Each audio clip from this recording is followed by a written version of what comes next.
Alors bonjour à tous. Aujourd'hui, nous continuons notre lecture du catéchisme de l'Église catholique et nous en sommes rendus à la partie intitulée Et en Jésus-Christ, son Fils unique, notre Seigneur. Donc la question numéro 81 du compendium qui est que signifie le nom de Jésus? Eh bien, voici la réponse. Donné par l'ange à l'Annonciation, le nom de Jésus signifie Dieu sauve.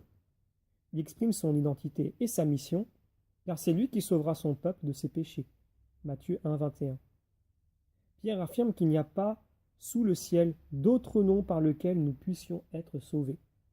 Acte 4, 12.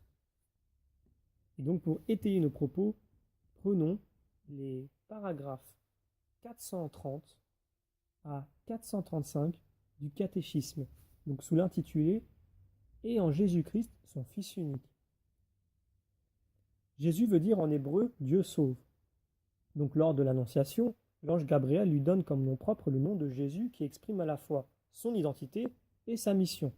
Donc Luc 1, 31.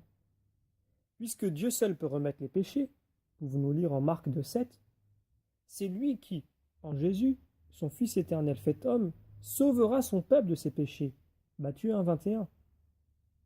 En Jésus, Dieu récapitule ainsi toute son histoire de salut en faveur des hommes.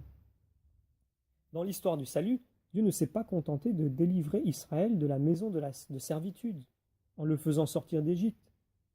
Il le sauve encore de son péché, parce que le péché est toujours une offense faite à Dieu.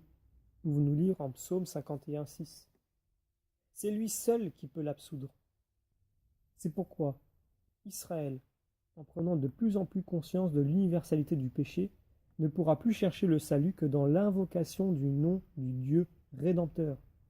Psaume 79, 9.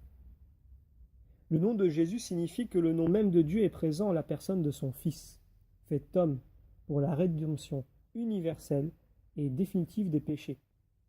Voir notamment Actes 5, 41 ou 3 Jean 7. Il est le nom divin qui seul apporte le salut. Jean 3, 5, Acte 2, 21.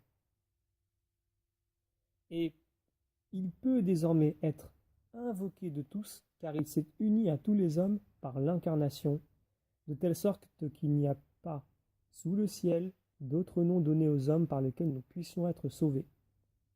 Voir notamment Romains 10, versets 6 à 13, Acte 4, 12, ou encore Jacques 2, 7.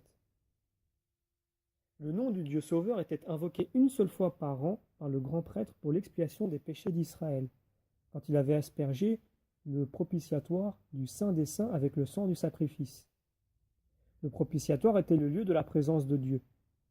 Quand saint Paul dit de Jésus que Dieu l'a destiné à être propitiatoire par son propre sang, Romains 3, 25, il signifie que dans l'humanité de celui-ci, c'était Dieu qui dans le Christ se réconciliait le monde.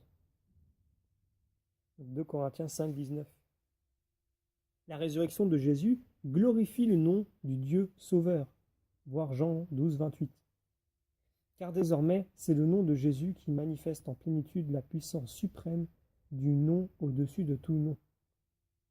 Les esprits mauvais craignent son nom, et c'est en son nom que les disciples de Jésus font des miracles, car tout ce qu'ils demandent au Père en son nom, celui-ci le leur accorde.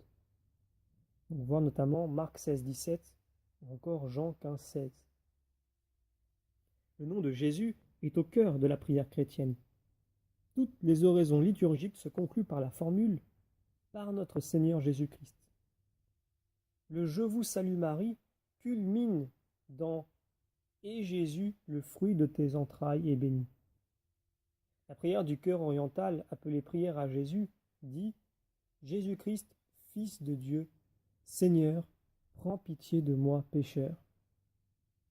De nombreux chrétiens meurent en ayant, comme sainte Jeanne d'Arc, le seul mot de Jésus aux lèvres.